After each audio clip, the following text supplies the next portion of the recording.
Talking Pico here. Your Pico Low Pro versus your 3/850. Now, as you can see, the bar on the top is the Pico setup. Bar on the bottom is the 3/850. They're both 3/850, but the biggest difference here is, as you can see, is the tips. You see how this tip is? Now look at this one. Okay? See it? Now, could you grind this profile down? If you could take this apart and get in here and grind this down to make this match that, yeah, you probably could. Wouldn't be worth it to do for me, though. And also, you have the profile of the bar. It's different setup. Now, let me get you in the holder here, and I'll just show you what I'm talking about here. Okay? So, this is a Pico chain,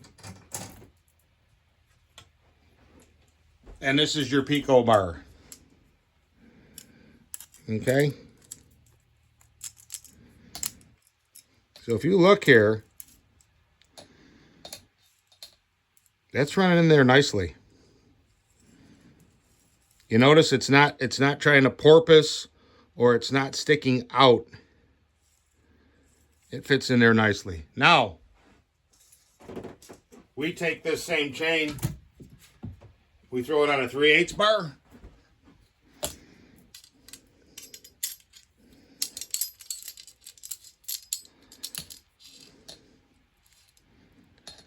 Can you see that? See how that's coming off the... Look at that. It's just not made. It's 370 pitch. So it's just not made for that. There's a good angle of it right there. See how far that's coming out of there? Now, we'll take the reverse here. We'll take a 3/8 chain and we'll throw it on a 3/8 and it'll work beautifully because this is what it's designed to do. Look at that. See? Beautiful. Beautiful. It's right there. Now, we'll take this and we'll put it on the Pico. See what happens.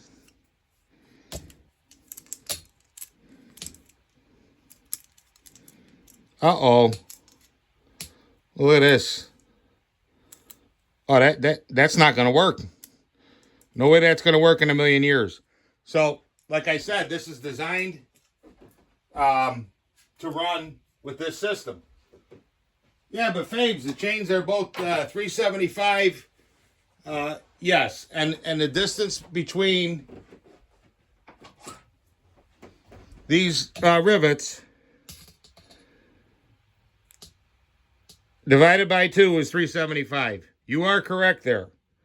But the pitch to go around the circumference and have the proper sprocket, you cannot mix and match these. It's a different unit. And if you notice, the Cannon bar has a similar profile. Now, the Cannon bar is a wee bit thicker, but the nose is pretty much the same size. This is what you have to have, gents. You can take a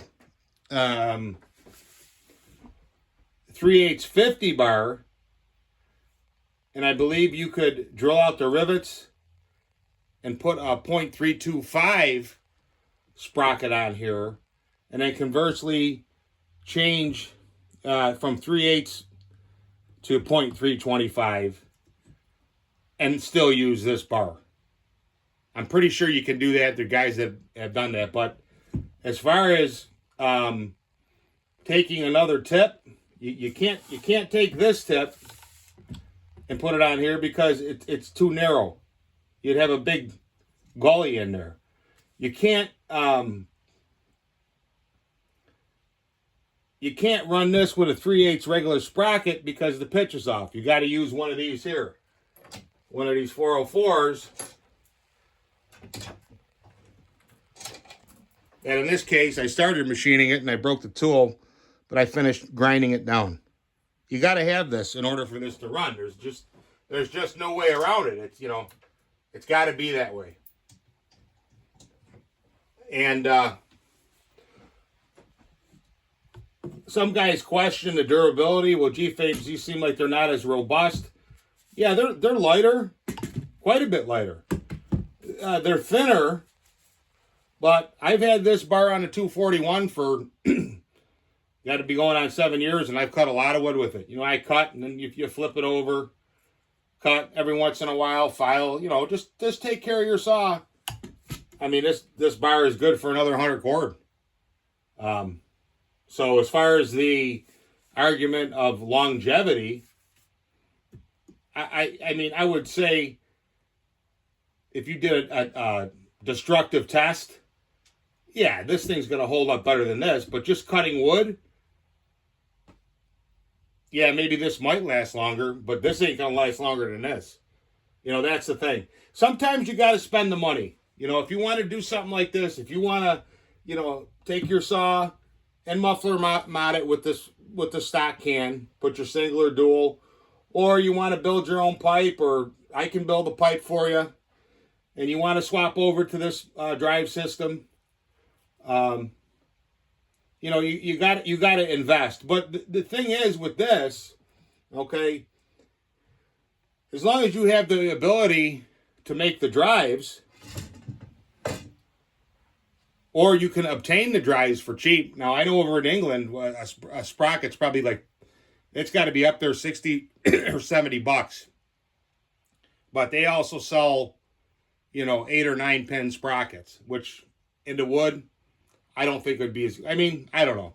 I'm not going to spend that kind of money too. If you, when you add the VAT and then the trip across the pond, it can get pretty expensive. I mean, you can get a similar bar to this Canon from places over across the pond in the UK that will sell you this whole system.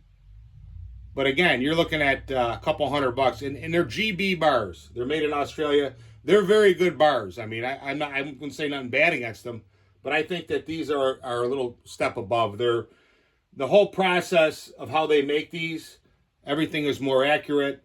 The steel is harder. You know, this is pretty much, you buy one of these, this is will be a long lasting bar. I mean, the paint will wear off of it or whatever, but as long as you run it, flip it, file it, clean it, it should last you a long time. And it's got a replaceable tip where this doesn't. If you just want a bar like this is a 16-inch Pico bar. You can buy these from Steel. They actually make this with this mount up to 18 inches. So, I mean, somebody who wanted to run an 18-inch bar, okay, on a different saw, you could probably, with mixing and matching, you could probably do it. You may have to do something with the slot. You may have to drill out your tensioner hole here to adjust your bar back and forth, the tensioner screw, and the oil pickup. But, you know, and these, I don't know, I'd have to look. I'm just going to say that these are about $40.